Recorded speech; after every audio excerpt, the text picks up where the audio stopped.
Today we're going to talk about Younique's Stick Foundation, which is more of a creamy foundation, so it has really full coverage. As with all of our foundation formulas, you want to start with a primer. It just gives you a nice smooth canvas that prevents the makeup from going into your fine lines and pores. So we have our original primer, our hydrating primer, and our mattifying primer. I already put it on because you do want to let your primer sit for about 5 minutes before you put foundation on if you can. It just allows it to dry and set a little bit better. So I'm going to go ahead and apply this. So again, it's a stick foundation, so it's a really easy kind of portable on the go, no mess foundation.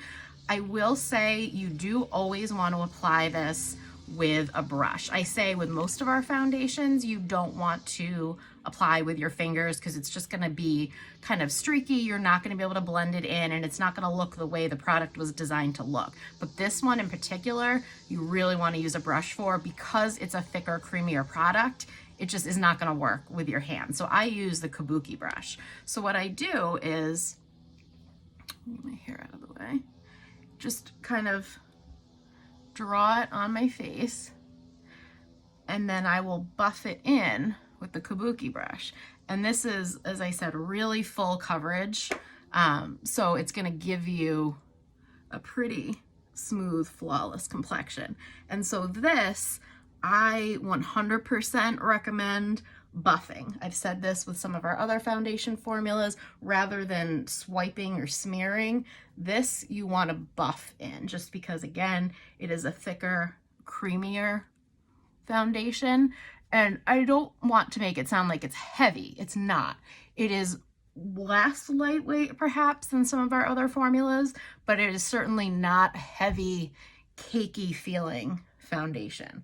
So don't be scared when you hear like a creamier, or I believe there may be wax-based some ingredients in there that are all healthy, skin approved, of course, but it just helps it sit and cover a little bit better. So see, that really kind of evened everything out. I kind of missed right above my eyebrows. I typically don't do my eyes or do my eyebrows and all that before I do my foundation, but for the purpose of the video, I did. So I've been trying to avoid my eyebrows, but I don't want to leave like a pink streak. So see, that gives really good coverage. And if you have a spot, like I have a breakout here on my chin and then a little area right there, you can just dab it on again and just buff that in. And then this does leave a little bit more of a dewy finish. I don't know if you can tell that in the camera, but it leaves a little bit more dewy finish compared to some of the others that have sort of a powdery or a matte finish. So with this, I always recommend a setting powder. It will just keep it on your face better. It will help it give you a little bit more of a mattified, less shiny look.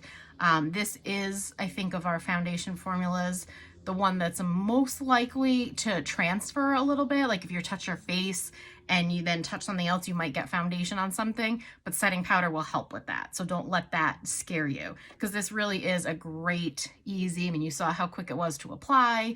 Everything looks smoothed out and uniform now.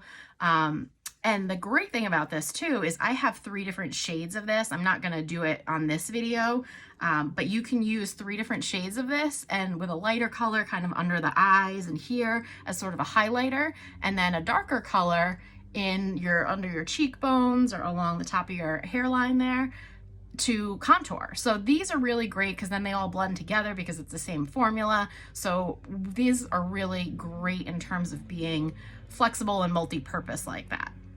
So that is the stick foundation. If you have any questions, just let me know. Thanks.